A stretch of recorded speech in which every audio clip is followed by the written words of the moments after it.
Je remercie l'Union africaine, la CEDEAO et la communauté internationale de s'être impliqués dans la résolution de la crise ivoirienne. Et je lance un appel à la communauté internationale.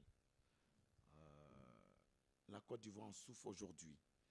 Chaque jour, chaque heure à Abidjan, ce sont des tueries, des assassinats du peuple ivoirien et même de la communauté africaine qui en meurt aujourd'hui. Mon pays souffre. Je leur demande, pour une fois, de se rendre crédible, pour une fois, d'avoir une légitimité aux yeux de toute l'Afrique, aux yeux du monde entier. Parce qu'on a l'impression que l'Union africaine ressemble à un conseil de sages. Alors, quand il y a un danger, ils se réunissent juste pour prendre des décisions qui n'aboutissent pas. Alors, il est temps et il est nécessaire et il est très, très urgent qu'on intervienne militairement. On peut intervenir, une intervention militaire en cohérence avec le droit et la légalité internationale mettra fin aux tueries, au chaos, aux assassinats en Côte d'Ivoire. Une intervention militaire en cohérence avec le droit et la légalité internationale.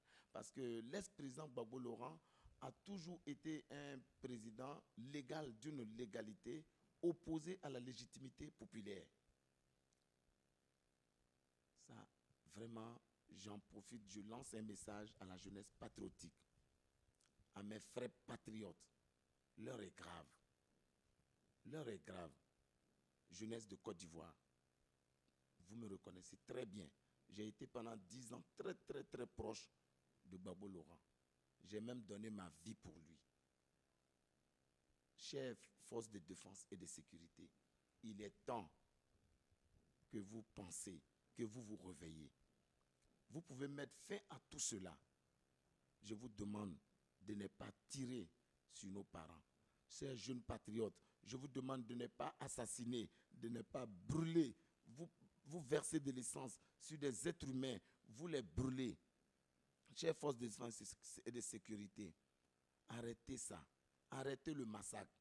Monsieur le Président de la République, Monsieur Gbagbo Laurent, ex-président de la République de Côte d'Ivoire, cher papa, j'ai donné cher pour être auprès de vous. J'ai été humilié à des moments, mais je ne vous ai jamais lâché. Aujourd'hui, nous reconnaissons tous qu'au nord, qu'en Côte d'Ivoire, le président Alassane Ouattara a gagné les élections.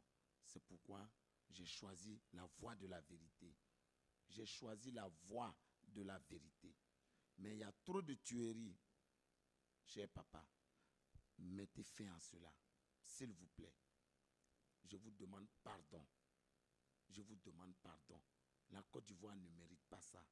Le peuple d'Oufoué ne mérite pas ça. Nos mamans, nos jeunes frères ne méritent pas ça. Chères forces de défense et de sécurité, il y a eu des moments ici où ce même pouvoir que vous défendez aujourd'hui vous a humilié, insulté. À la moindre erreur, on vous jette en prison. Et aujourd'hui, vous assassinez pour ce pouvoir. Il est temps de mettre fin à tout cela. Mes amis de FIRPAC, mes amis de la fille, mes frères de la police, de la gendarmerie, des corps habillés, des militaires, de la gendarmerie, des commandos. Mettez fin à cela.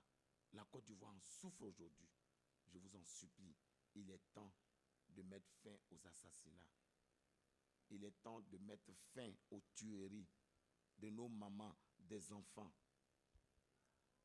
Et à la communauté internationale. Il est impérativement important, nécessaire et urgent que vous preniez vos responsabilités. Votre crédibilité et votre légitimité en dépendent. La crédibilité et la légitimité de l'Union africaine en dépendent aujourd'hui. Il est temps que vous mettez fin aux tueries en Côte d'Ivoire. L'Union africaine a été créée pour défendre les Africains.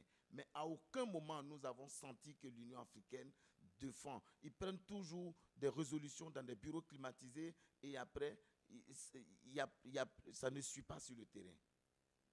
Alors je vous demande pardon de vous impliquer dans la résolution de la crise en Côte d'Ivoire pour mettre fin aux tueries et aux assassinats. Je vous remercie.